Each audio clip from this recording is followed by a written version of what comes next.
Hi, my name is Carson McKenna Beatty, and I will be presenting to you today the Ford Motor Company brand audit. This is for strategies for brand management for Truett McConnell University.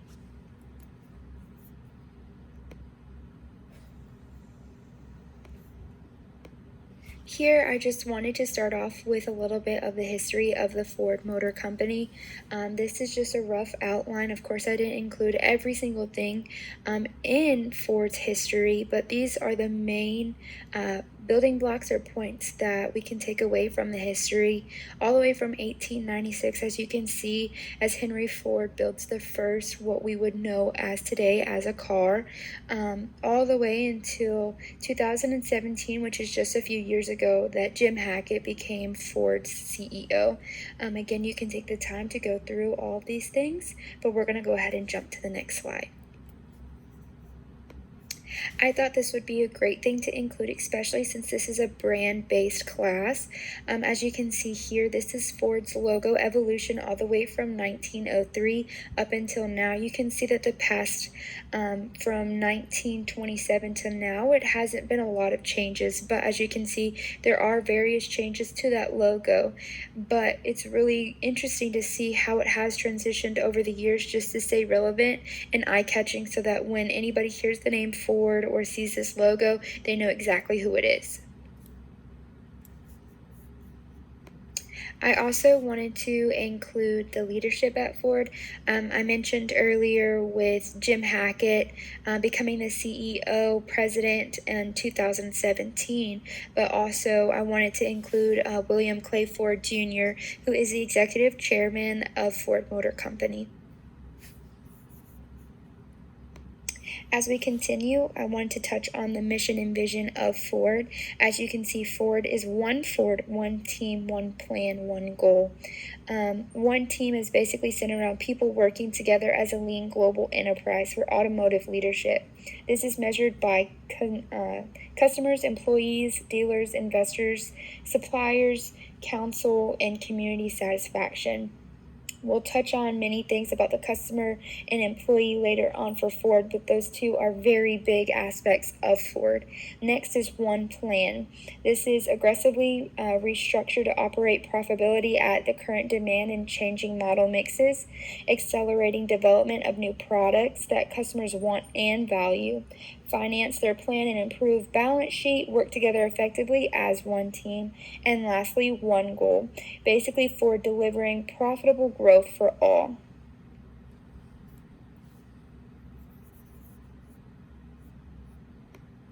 To continue off of the mission and vision, we have Ford's core values. We can read these truths together: put people first, do the right thing, be curious, built Ford tough, play to win, and won Ford.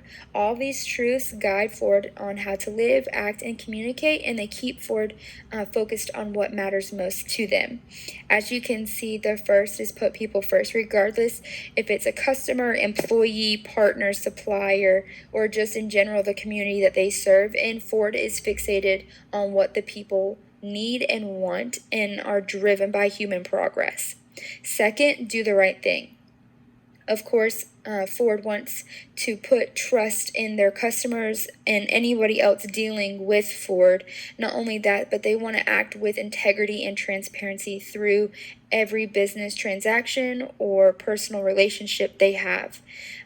Next, they want to approach life and business and even new models and mixes of cars with a sense of wonder and a sense of curious play.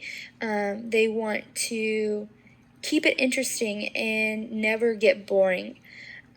Next, they want to learn from every situation and actively question and wonder and critically think about what's to come for their future and how they can better themselves. Also, they want to think about not just today, but creating a tomorrow, looking forward and bringing clarity to the future, solving problems, accepting risks, and experiment boldly. Additionally, Ford is built tough, which means Ford is willing to accept challenges and overcome them with confidence, courage, and optimism. This brand is a company This brand and as a company is resilient and is in it for the long haul, as you can see from the timeline that this company has been around. Not to mention the sixth core value is playing to win. And this basically demonstrates that Ford is focused on their competitive fitness, efficiency, and agility. Not to mention Ford is focused on its quality and the decision of the quality of their decisions, which are empowered to deliver excellence. Lastly, Ford is devoted to building a network and partnering without boundaries, welcoming everybody and their uniqueness and whatever they can contribute to the community and work together as one. Ford is a family first. To continue, we're going to talk about the products and services. All of these came off, again, the Ford corporate website. And here you can see how it's split up, and it's split up exactly the same on the website. So it's split up into vehicle, finance, and owner. So we're going to start off in vehicles. So these are all the vehicles that Ford produces and sells. So we can start at the top. SUVs and crossovers, trucks and vans, cars, electric cars as well, commercial vehicles, performance vehicles, and they're thinking about their future vehicles. Finance, one of the big aspects of Ford is its Ford Credit Finance. This also supplies customers with account management services. Owners of Ford vehicles or Ford products do have access to accessory stores, parts stores, service and maintenances for their vehicles or future vehicles, support and how-tos, not to mention the Ford Pass app and other sync technologies within their actual vehicles. All of these are products and services that Ford does offer each and every single customer that walks into their door.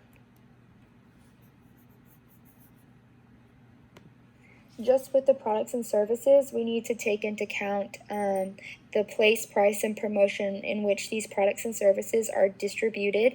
We can look at place first. Places that you can find these products, of course, are dealerships, which is one of the number one places for automotives to sell their products. It are dealerships, auto part stores, Ford part websites, also the Ford Motor Credit Company, which most of the time is within the dealership itself. And also, you can't forget about Ford's plants and distribution centers around the world. The price, they orient themselves within the market with market-oriented price strategy and premium price strategy. So the market-oriented price strategy is basically a strategy in which they take the market and they look at that and then they add their price based off of what competitors are selling or what the market demands or the amount of supply they have, and they put all that together to come up with their price for their vehicles. Also, they use premium price strategy. This is more for their premium, the more luxe cars or products that cost more. They're going to value more. So the price, of course, is going to be more. One of the big aspects of Ford is its Lincoln Ford, which is a sub-brand to Ford. Ford owns Lincoln, but most of its Lincoln products and Lincoln cars are of the premium price strategy. That's why the Lincoln is priced higher than some of the other Ford products that they have. Next, we have promotion. This just includes advertising, personal sale, direct sale, sell promotions, and public relations. Advertising you can see from commercials on TVs to radios to social media marketing. Personal sale, of course, and direct sale are those that come through the dealership as customers come onto the lot. As salesmen are working directly and personally with each customer. Sell promotions, again, those can range from flyers or not really much today, but again, just more advertisement and promotions that Ford represents and has. And also public relations. This is has to do with when Ford is dealing with more charity events or sports events, just getting Ford's name and logo out there, which then creates more awareness, and then hopefully for Ford brings more customers in through those various public relations and events.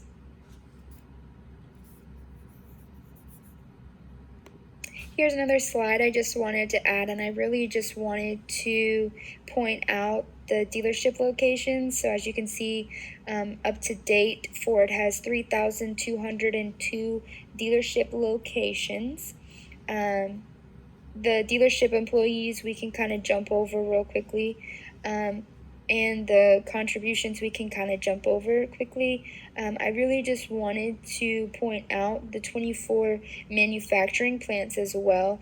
And I love the fact at the bottom of this slide, it says more than 80% of what Ford sells in the U.S. is assembled in the U.S. So these are just 3 points I wanted to make when it came to place.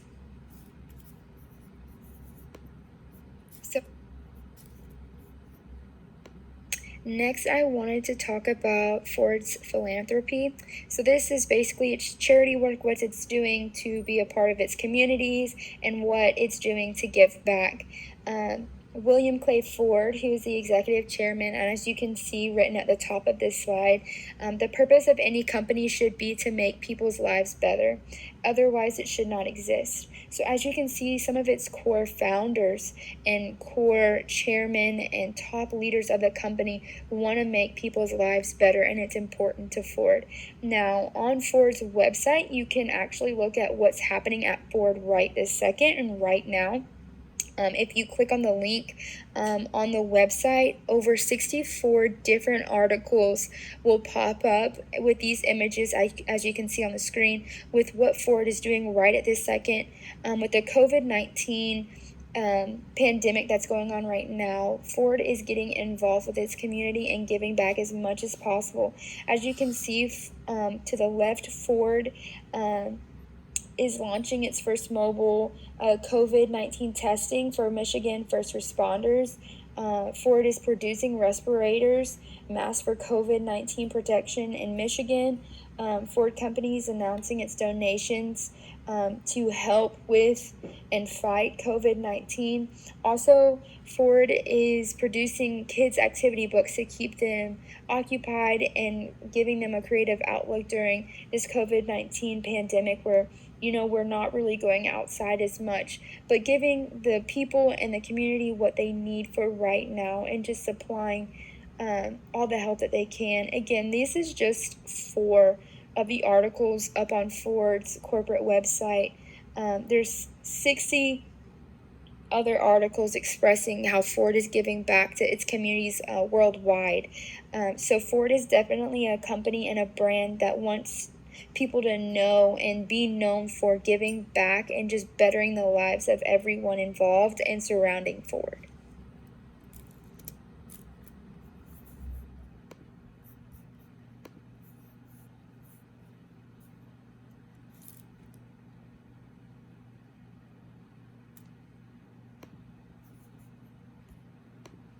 To continue, we're going to talk about customer satisfaction. And again, as I've said multiple times throughout this PowerPoint, that Ford does take its customers very seriously and people very seriously. So we're going to take a look at this graph to the right real quick. It's customer satisfaction with Ford in the United States from 2006 2019. So you can see that there's very little variation from year to year.